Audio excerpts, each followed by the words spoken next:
Muy buenos días y feliz sábado para todos. Hemos terminado de estudiar un maravilloso libro, Daniel.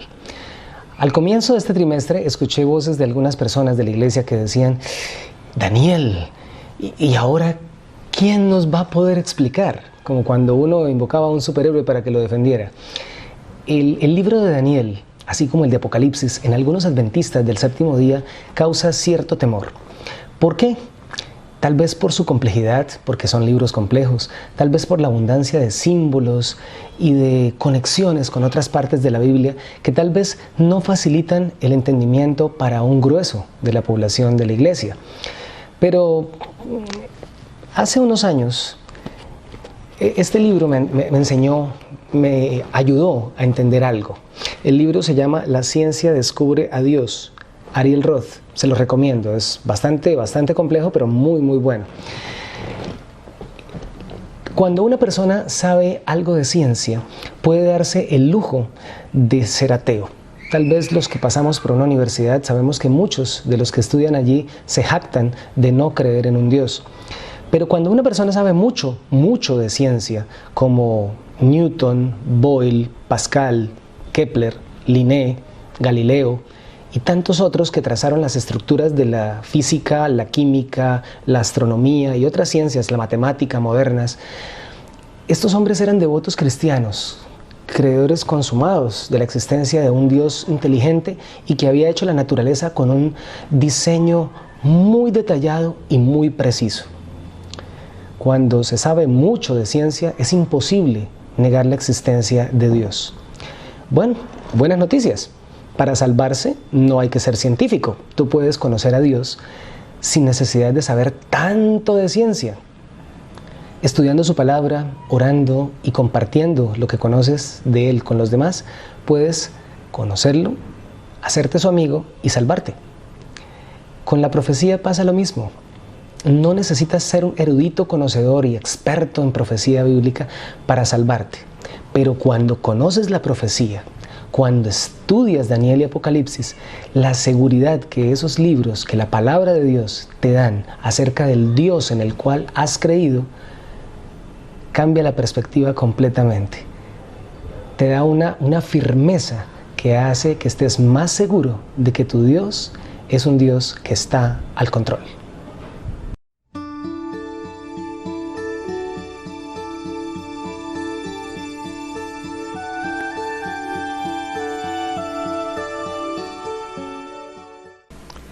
En el libro de Daniel encontramos 4 historias.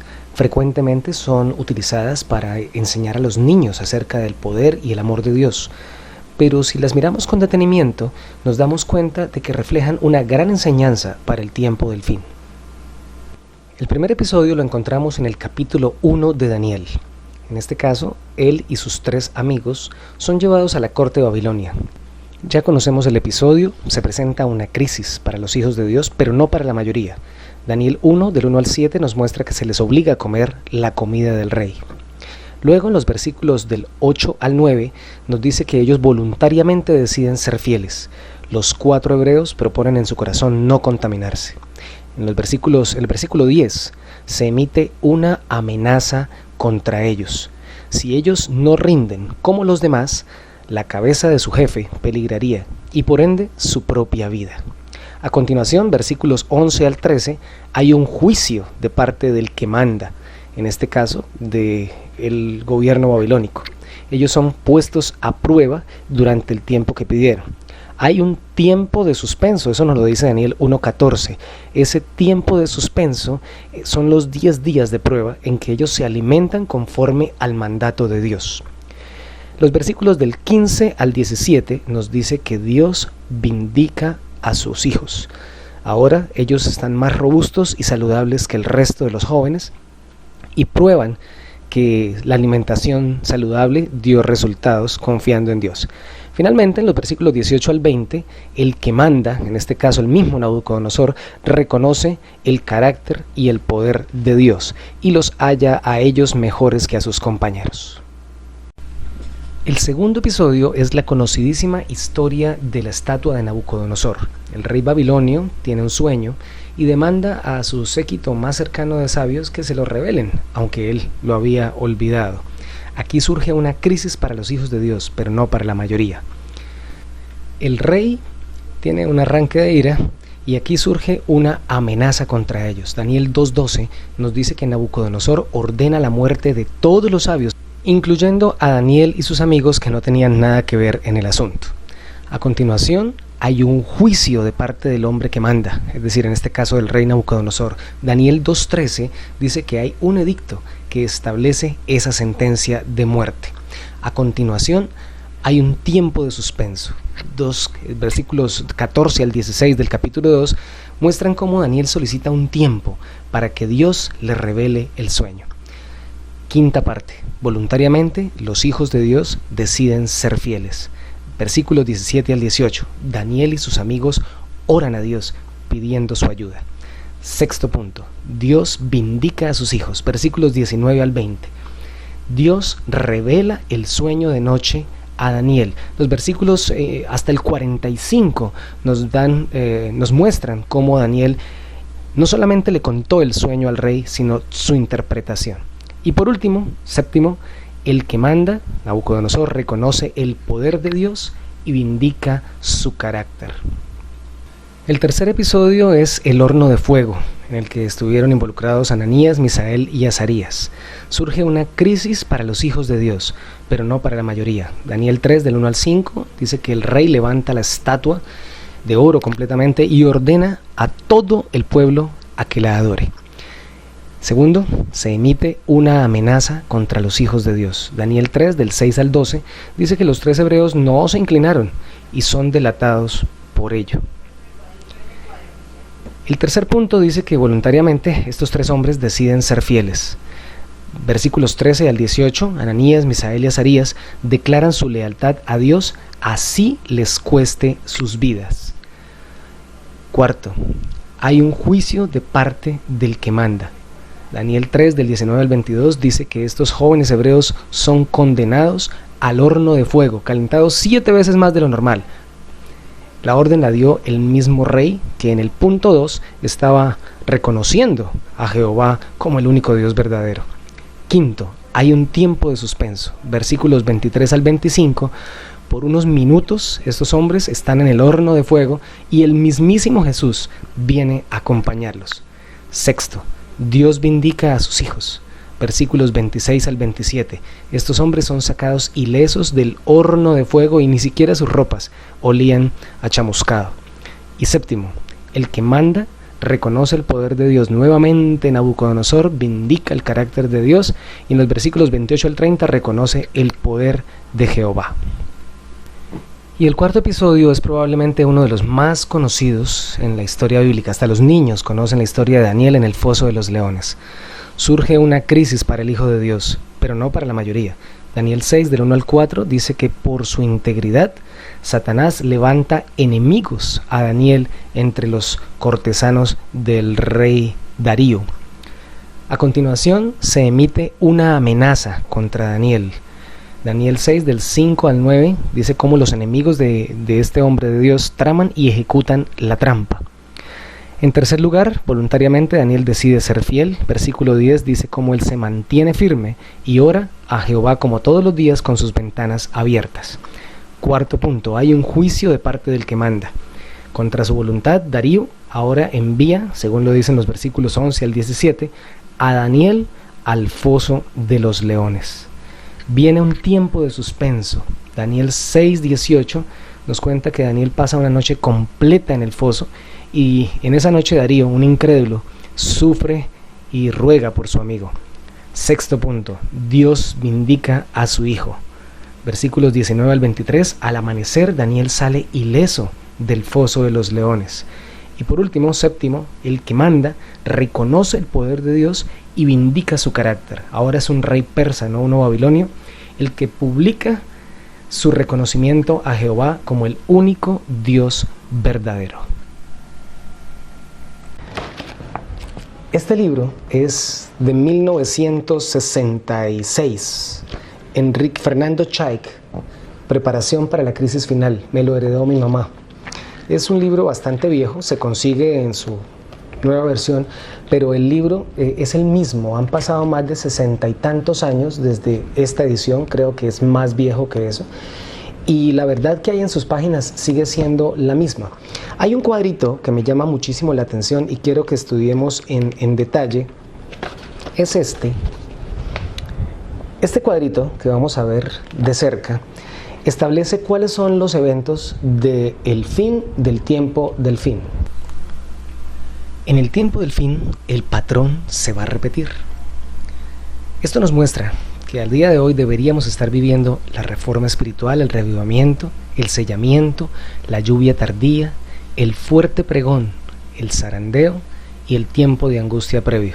Basta solo salir a la calle para darnos cuenta de que el tiempo de angustia está más cerca de lo que nosotros nos imaginamos. ¿Cuándo nos íbamos a imaginar nosotros que la vida real iba a parecer una película? Hoy las cosas no pintan bien y eso como pueblo de Dios nos debería dar felicidad porque cada día los eventos finales están más y más cerca. Luego viene el momento de crisis, la legislación dominical. Luego viene el momento de fidelidad, cuando el pueblo de Dios abandona las grandes ciudades. Los 4 ángeles sueltan los vientos y vienen las 7 plagas. El pueblo de Dios es encontrado culpable de ellas y se le condena en lo que viene a ser el tiempo de angustia. Luego viene el decreto de muerte, que es el juicio sobre el pueblo de Dios. Viene el tiempo de angustia de Jacob, que es el momento de suspenso. Y finalmente, la segunda venida de Cristo, el evento que marca la vindicación del pueblo de Dios y el reconocimiento, al ser liberados, que harán los impíos, al reconocer el pueblo de Dios como sus representantes en esta tierra. Esta misma secuencia de eventos que hemos visto en Daniel 1, 2, 3 y 6 se repetirá al final del tiempo del fin. El conflicto de los siglos lo narra vívidamente en sus últimos 7 capítulos. Se repetirá el patrón, pero esta vez a mayor escala, y cada uno de nosotros va a ser el protagonista de la historia. Los invito para que se lean con mucho detenimiento todo el libro, pero enfáticamente los últimos 7 capítulos. Ante una crisis espiritual, el que vive una relación con Dios basada en la conveniencia o en las presiones externas cederá a lo que decida la mayoría.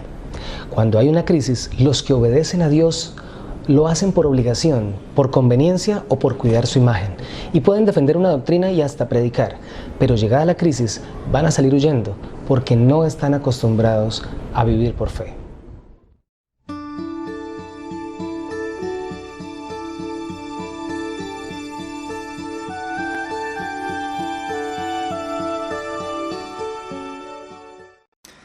Haciendo un breve repaso, el libro de Daniel contiene algunas de las más maravillosas profecías de la Biblia, profecías que están interrelacionadas, pues Babilonia, Medo-Persia, Grecia, la Roma política, la Roma papal, el juicio investigador y el reino de Dios están representados por metales, como en la estatua de Nabucodonosor, por animales extraños, como en la profecía de Daniel 7, por algunos animales que tenían que ver con el sistema ritual del santuario hebreo, y por reyes.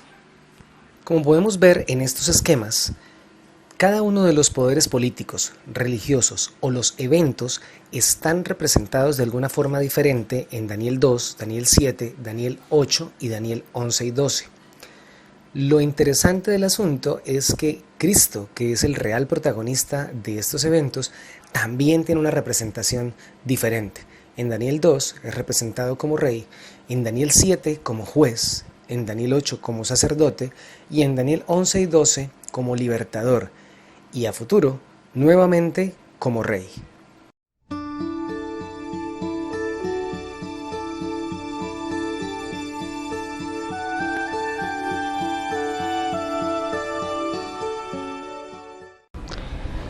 El libro de Daniel en realidad está conformado por 2 libros. La primera parte del capítulo 1 al capítulo 7 y la segunda parte del capítulo 8 al capítulo 12. ¿Por qué? Vamos a verlo. La estructura básica del libro de Daniel en su primera parte, es decir, los capítulos del 1 al 7, podrían bien representarse con esta imagen, con esta gráfica. Es como el candelero, el candelabro que había en el santuario tiene 7 brazos. Si hacemos una representación de la siguiente forma, el capítulo 1, que es la introducción, que está escrita también en hebreo, se coloca en la mitad. Luego de ahí parten 2 brazos, los siguientes que podemos ver en la pantalla, que son el capítulo 2 y el capítulo 7. Ambos capítulos tienen profecías y profecías muy relacionadas. Son la profecía de la estatua y la profecía de las bestias. Los capítulos 3 y 6, que estarán en el siguiente brazo, son las situaciones o historias en que los hijos de Dios son puestos a prueba, el horno de fuego y el foso de los leones. Y los capítulos 4 y 5 son capítulos que se relacionan con los gobernantes de Babilonia, su orgullo y su caída, tanto Nabucodonosor cuando es tirado a tierra por su orgullo, como la caída de Belsasar. Esta gráfica, aunque menos conocida, también podría representar una lógica en arco, podríamos decirlo así, de los capítulos 8 al 12. Si miramos bien, el capítulo 8 habla de una profecía de reino, las bestias del santuario, el macho cabrío y el carnero, y los finales, capítulos 11 a la primera parte del 12, son profecías de reinos, en este caso no representados por bestias, sino por hombres. Los capítulos 9 del 4 al 12 y 9 del 13 al 19 son oraciones. Los versículos 25 y 27 del capítulo 9 son profecías contra reyes, una con un decreto para construcción del templo y otro para destrucción de los ritos. Y finalmente el centro de esta pirámide, por llamarla así, sería la muerte del Mesías en el versículo 26 del capítulo 9.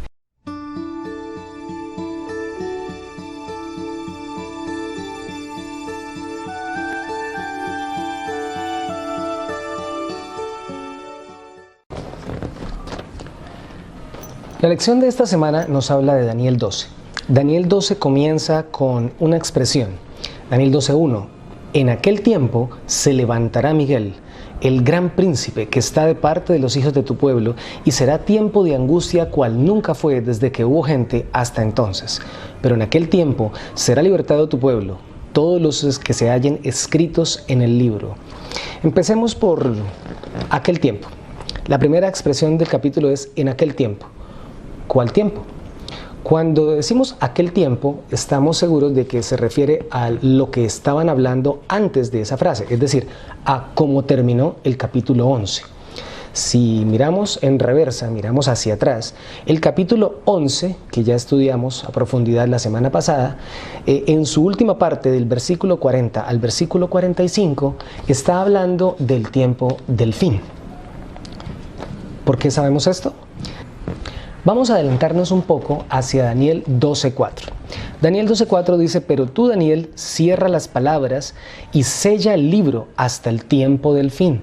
Muchos correrán de aquí para allá y la ciencia se aumentará. Tal vez los adventistas de vieja data conocemos ese versículo de memoria.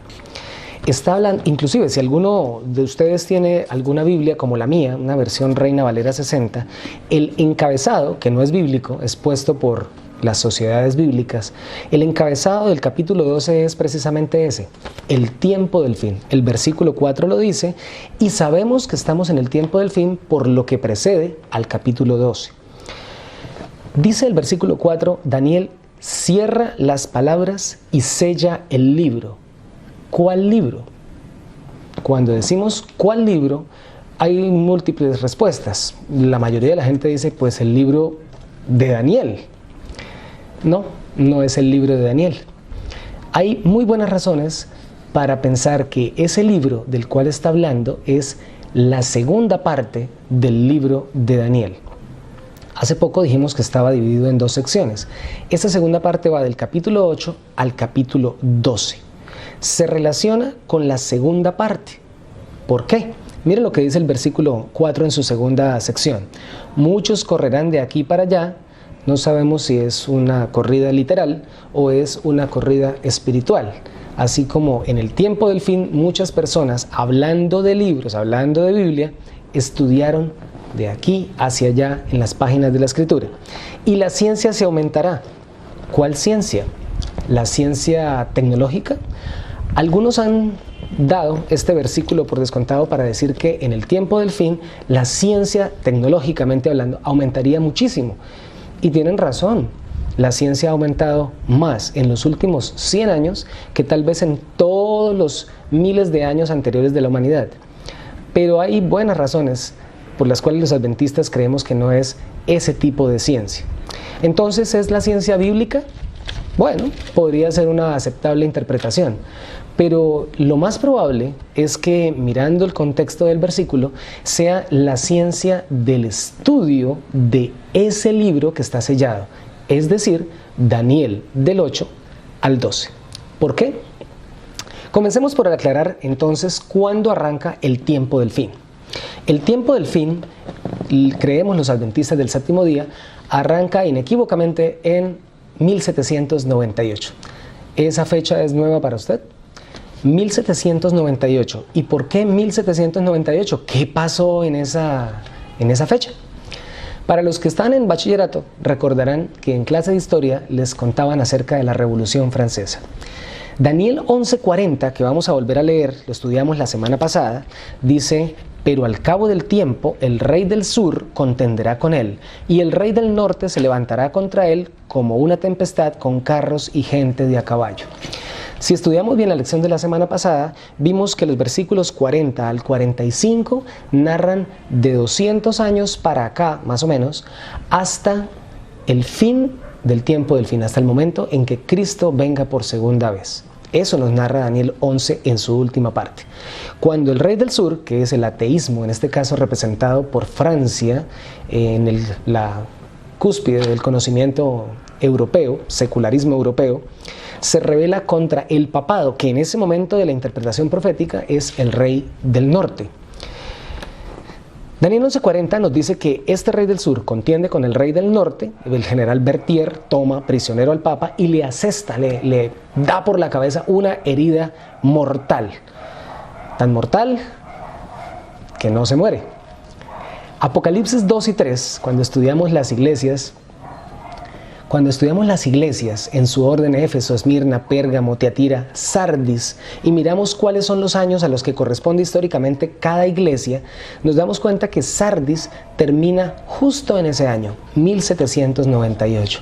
Es el año en que el secularismo asesta un golpe definitivo al papado, no tan definitivo, pero lo parecía en ese instante, y el oscurantismo medieval termina. Los tiempos y mitad de un tiempo, los 42 meses, los 1260 años terminan en 1798 con la Revolución Francesa. Hay muchas citas bíblicas que apoyan esta visión. Tal vez no es el momento ni el tiempo, no tenemos el tiempo para estudiarlas, pero quisiera leerles una partecita del capítulo 21 del conflicto de los siglos. El capítulo 21 se llama Un gran despertar religioso. En su página 404 dice así: las profecías presentan una sucesión de acontecimientos que llevan al comienzo del juicio. Esto es particularmente cierto del libro de Daniel, pero la parte de su profecía que se refería a los últimos días, debía Daniel cerrarla y sellarla hasta el tiempo del fin. Un mensaje relativo al juicio, basado en el cumplimiento de estas profecías, no podía ser proclamado antes de que llegásemos a aquel tiempo. Pero al tiempo del fin, dice el profeta, muchos correrán de aquí para allá y la ciencia será aumentada. El apóstol Pablo advirtió a la iglesia que no debía esperar la venida de Cristo en tiempo de él. Ese día no puede venir sin que haya venido primero la apostasía y sin que haya sido revelado el hombre de pecado. Es así como llamaba en Tesalonicenses el apóstol Pablo a la Roma papal. Solo después de que se haya producido la gran apostasía y se haya cumplido el largo periodo del reino del hombre de pecado, podemos esperar el advenimiento de nuestro Señor. El hombre de pecado, también llamado el misterio de iniquidad o el hijo de perdición o el inicuo, representa al papado, el cual, como está predicho en las profecías, conservaría su supremacía durante 1260 años.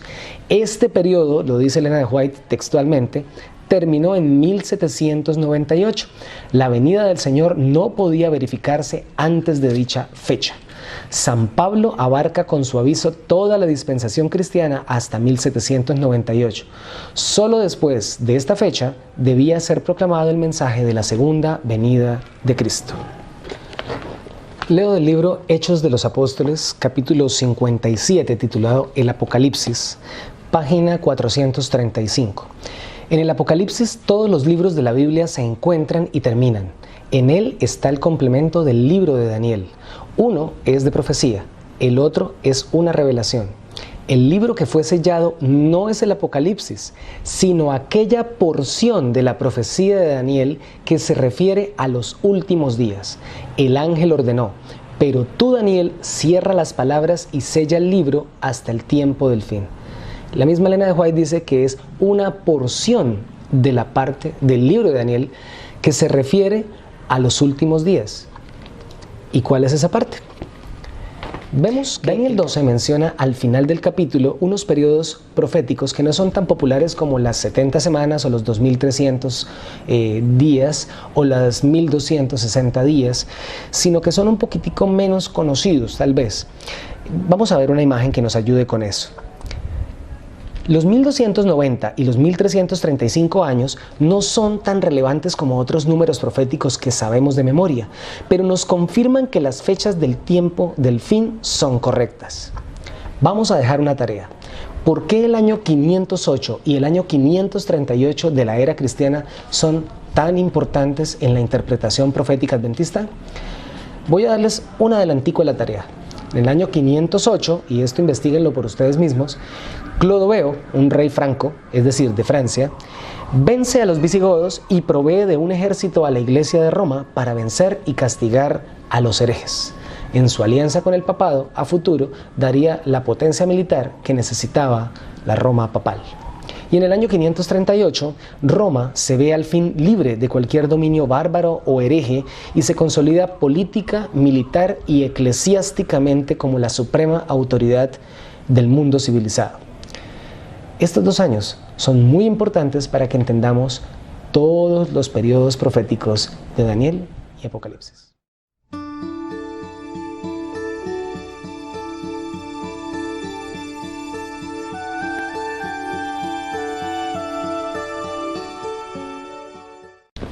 Seguimos contestando la pregunta de por qué el libro sellado de Daniel 12:4 es la segunda parte de Daniel, es decir, del capítulo 8 al capítulo 12. La razón primordial es que todo el contenido de Daniel, del capítulo 1 al capítulo 7 e inclusive partes del capítulo 8, solo partes del capítulo 8, eran perfectamente entendibles aún antes del siglo II.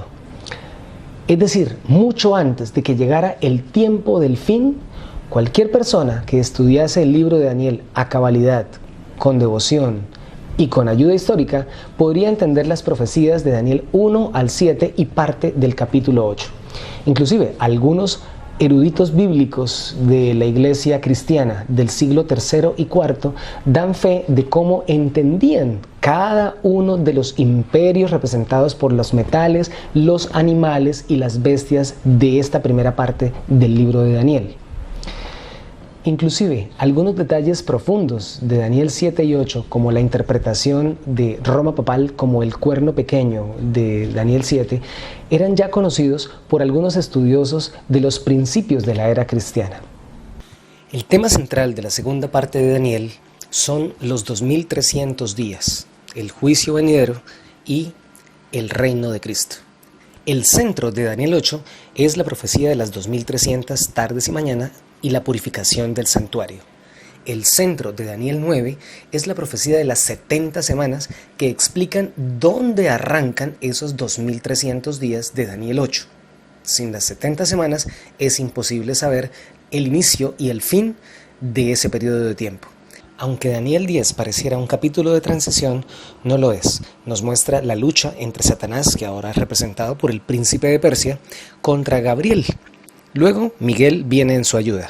¿Cuál es el propósito de la lucha? Si los decretos de restauración de Jerusalén no eran dados, la profecía no se cumpliría y el Mesías no vendría en los tiempos correctos a este mundo.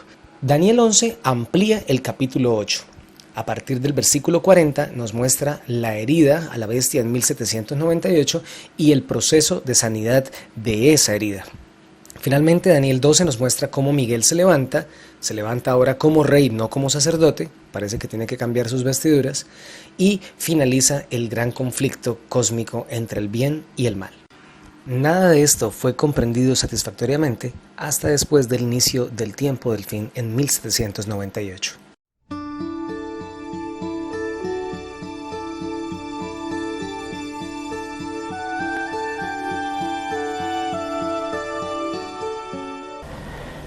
Daniel finaliza su libro anunciándonos que después de un tiempo de angustia, cual nunca hubo, vendrá la liberación milagrosa del pueblo de Dios. También nos recuerda que los justos que murieron en Cristo, como Él lo hizo, resucitarán primero para recibir la heredad de manos del mismísimo Dios. Que el cielo lleva un registro fiel de cada uno de los redimidos por la sangre del Señor Jesús. Que falta poco tiempo para que Él venga como Rey de Reyes y Señor de Señores en las nubes de los cielos. Todavía tenemos muchísimo que aprender de la profecía de Daniel y de la revelación de Apocalipsis, porque ahora está más cerca de nosotros nuestra salvación que cuando creímos. El Señor nos bendiga.